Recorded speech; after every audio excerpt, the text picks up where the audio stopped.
Ketika di sebuah hutan yang lebat hiduplah singa yang perkasa, kuat, dan besar. Tidak heran ia disebut sebagai sang raja hutan. Semua hewan di hutan takut kepadanya. Singa sendiri dikenal sebagai raja yang mengerikan. Ia sangat gila hormat dan senang sekali mendapatkan pujian dari semua makhluk hutan. Singa sering menghabiskan waktunya melakukan dua hal, berburu atau tidur. Tidak ada yang berani mendekati sarang singa ketika sedang tidur. Singa akan marah besar ketika ada yang berani mengganggu waktu tidurnya. Suatu hari seekor tikus kecil sedang bermain. Ia berlari ke sana kemari. Hingga tanpa sengaja ia masuk ke wilayah sang singa. Tikus sangat merasa takut. Ia melihat singa besar yang tertidur di sana. Tikus takut membangunkan singa. Sepertinya aku harus segera kembali. Tempat ini berbahaya, pikir si tikus. Tiba-tiba saja suara langkah kaki tikus membuat singa terbangun. Singa geram melihat tikus kecil yang berani masuk ke wilayah miliknya. Apalagi sampai mengganggu tidur siangnya. Singa yang marah pun langsung menangkap hewan kecil itu dengan tangannya. Tikus tidak dapat menghindar hingga akhirnya tertangkap oleh singa. Berani-beraninya kau mengganggu tidurku, seru hewan singa marah. Maafkan aku, Tuan, saya tidak bermaksud untuk itu. Saya tidak sengaja masuk ke sini dan mencoba untuk meninggalkan tempat ini, jawab tikus kecil ketakutan. Maaf katamu, kau pikir aku akan memaafkanmu begitu saja? Aku ini raja hutan yang perkasa, tak boleh ada yang menggangguku. Tidak hewan besar atau bahkan hewan kecil sepertimu, ucap singa dengan suara yang lantang. Si tikus makin ketakutan. Ia terus mencoba meyakinkan singa agar mau melepaskannya. Tuan, tolong maafkan aku.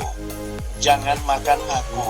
Aku sama sekali tak bermaksud mengganggu tidurmu. Tolong, aku berjanji tak akan masuk ke tempat ini, ucap tikus sembari menangis. Diam, sudah kubilang aku tidak akan memaafkanmu. Aku kini berpikir untuk menjadikanmu sebagai makan malamku. Hahaha, ucap sang singa dengan jahatnya. Aku mohon, Tuan, jika engkau melepaskanku, aku berjanji akan membantumu dan berguna bagimu kelak ketika kau membutuhkan bantuan. Lagi pula, tubuhku ini sangatlah kecil, tidak akan membuatmu kenyang saat menyantapku nanti, ucap tikus mencoba meyakinkan singa. Hahaha, menolongku, mana mungkin, lihat saja ukuran tubuhmu. Tapi baiklah, aku akan melepasmu tikus kecil. Benar katamu, memakanmu tidak akan membuat perutku kenyang. Sekarang pergi dan jangan kembali lagi ke wilayahku ini, seru singa sambil melepaskan tikus. Tikus pun merasa senang dan berterima kasih.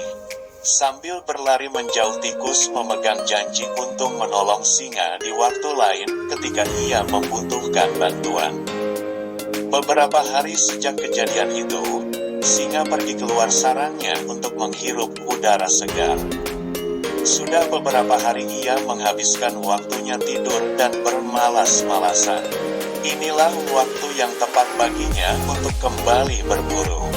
Namun tiba-tiba, kakinya menyandung tali dan mengaktifkan perangkap yang langsung menjeratnya. Singa berusaha keluar dari jebakan pemburu. Ia mencoba mencakarnya dan menendangnya, namun sayang usahanya sia-sia. Singa tetap terjerat dalam jebakan pemburu. Merasa tak berdaya, singa pun mulai meraung marah. Ia berteriak meminta tolong hingga suara mengerikannya dapat didengar oleh seluruh penghuni hutan. Siapapun, tolong aku, lepaskan aku dari jerat tali ini. Tolong, teriak singa. Sayangnya semua hewan takut terhadap singa. Mereka tidak mau melepasnya karena tahu singa suka berburu hewan untuk menjadi santapannya di hutan tersebut. Hingga suara raungan singa didengar oleh tikus. Tikus pun berpikir jika ini merupakan kesempatan baginya untuk membalas budi singa. Tikus segera berlari ke tempat singa, berniat menolongnya.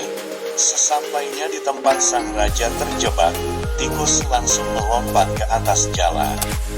"Tuan, apakah kamu baik-baik saja? Aku kan segera menolongmu," ucap tikus.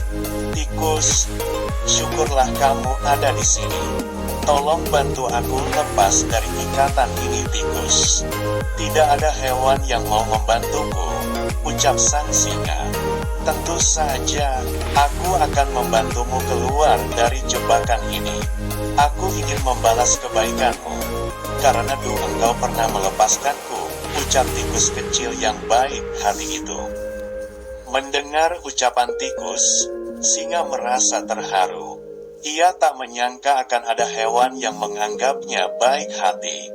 Padahal, dahulu ia membebaskan tikus hanya karena tubuhnya yang kecil dan tidak dapat dimakan. Tikus pun segera menggigit jala untuk membebaskan singa. Satu persatu tali mulai lepas dan singa dapat menggerakkan tangannya. Tali lainnya terputus hingga akhirnya singa dapat keluar dari jebakan tersebut dan kembali bebas. Singa merasa senang dan berterima kasih. Ia pun segera menghampiri tikus. "Terima kasih, tikus kecil. Aku merasa terharu pada kebaikan hatimu. Padahal aku pernah meremehkan dan hendak memakanmu sebelumnya. Tapi kamu malah membalas perbuatanku dengan kebaikan. Benar katamu, tubuhmu memang kecil, tapi kamu bisa menyelamatkanku," ucap singa. "Tidak apa-apa, Tuan. Ini sudah menjadi kewajibanku untuk menolong sesama makhluk hidup," jawab tikus. Setelah kejadian itu, singa dan tikus pun berteman baik. Sang raja hutan kini tidak lagi jahat dan gila hormat. Ia menjadi ramah kepada hewan-hewan di hutan itu, terutama kepada tikus kecil sahabatnya. Setelah membaca dan mendengar cerita fabel ini, kira-kira pesan moral apa yang dapat kita petik dari tokoh singa dan tikus? Ada beberapa amanat penting yang terdapat dari cerita singa dan tikus ini. Pertama, saling menolong tanpa pamrih merupakan hal yang baik. Coba deh lihat si tikus. Ia mau menolong singa yang jahat hingga akhirnya dapat keluar dari jebakan pemburu. Kebaikan yang singa lakukan di awal cerita membuatnya mendapatkan hal baik yang tak terduga dari seekor tikus kecil. Kebaikan haruslah dibalas dengan kebaikan. Inilah mengapa kebaikan itu penting untuk anak mama lakukan, khususnya kepada mereka yang membutuhkan. Selain itu, cerita ini juga mengingatkan kita untuk tidak meremehkan orang lain. Memang tikus terlihat kecil dan lemah, tapi siapa sangka ternyata tikus kecil inilah yang dapat membantu seekor singa besar lepas dari perangkap.